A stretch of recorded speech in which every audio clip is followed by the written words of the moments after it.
St. Patty's Day here in the capital city of Minnesota. Right now, they score 1-0 in favor of the LA Kings over the Minnesota Wild. Shots on net right now are 9 apiece, and our guest right now is a longtime broadcaster with the LA Kings. And Nick Nickson, thanks for being here. And I guess you've been doing this for a long time. I have been. My 44th season with the Kings. It'll be my final season with the Kings. Before that, 6 years riding the buses in the old American Hockey League. So I figure after 50 years of doing this, Tom, and still not being able to figure it out, maybe it's time to step aside. And give somebody. That's what I'm thinking about. Well, no, I'm not even thinking about that yet. But it's exciting. How did you get in? How did you get into broadcasting? Well, my dad was in radio, and when I went to college, I really wasn't sure what career path I wanted. And as it turned out, I went to Ithaca College in upstate New York, and I was a communications management major. So I took some radio TV courses, some business courses. So if I didn't make it in radio or TV, I could, sell my own pizzas and maybe make a couple of dollars. So I had the radio background. I used to go to the station and watch my dad and the other disc jockeys, how they worked and how it all, came together and, ultimately what you heard on the air. And then my junior year of college, I said, okay, I think I'm going to pursue this. And the good thing about being at Ithaca College was that when I was a freshman, they had student-run radio stations, an AM and an FM, and the students ran them. And I was a freshman, and I was on the air. I was doing like a 3-hour disc jockey shift once a week, and I would do a sports report for 5 minutes and prepare it, and you learn by the experience, right? And I wasn't 18 until midway through my freshman year, so the experience I gained in college was just huge. And as it turned out, I kept one tape of a game from college sports. It was an IC hockey game against Oswego State, and that was the tape I used to get my first AHL job. Wow, what a great story. It really is, man. Just one tape you kept, and that was one that put you over the top. If it was baseball, you and I are not having this conversation.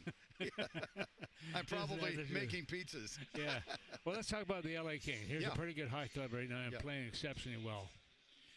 They are, and I think we're seeing a little transition in the leadership on the ice, the dangerous players on the ice. Over the years, it's been the Kopitars and Kempe, of course, the last few years. Drew Doughty. We had Dustin Brown, who retired a couple of years ago. Yeah. And now I think the torch is starting to get passed to Quinton Byfield, who has to be the Kings' #1 center when Anže retires, likely after next year, which will be his 20th season in the NHL. So the fact that a guy like Byfield has come on, Kempe's in the prime of his career, trades that they've made this past year have worked out. They've made the Kings bigger and stronger, more of a playoff-tested team, hopefully. We played Edmonton 3 straight years, but the addition of Foegele, Jeannot, Edmondson, size, physicality, and Kemper's been fabulous in goal. I know you guys know all about him.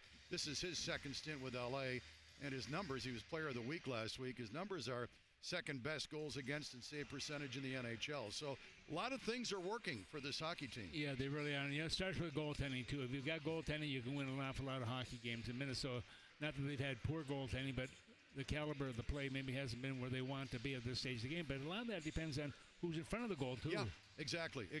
And Jim Hiller now has settled in. Of course, we're on a winning streak of 5 games, and coaches don't like to change things when you're winning, right? Of course. So the combinations up front have been together for 6 games. The defensive pairs, you've got a left shot with a right shot. Doughty's back. He's healthy. He wasn't there in the first half. So, right now, touch wood, the Kings are a healthy team, and if they can stay that way, I think a lot of people feel if it is Edmonton again for the 4th straight year, this team is better suited to handle the Oilers. Because of what? The speed? Size.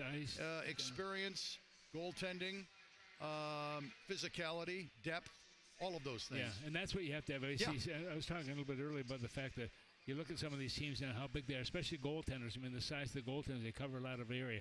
The guy I want to talk about is Anze Kopitar. Yeah. What a trooper he has been over the years now. And it's about his 19th year. He's your captain. He's your leader after Dustin Brown left, and really has stepped up his game. The stat I like to use about Kopitar, and I looked this up years ago, because for so many years, he was every year our leading scorer, year after year after year. And I think he's led the team in scoring 15 times and the only other player in NHL history that's led a franchise more often in scoring is Gordie Howe. He led Detroit in, 18, 19 seasons. Of course, he played most of his career in Detroit, but to me, that's Andrei Kopitar.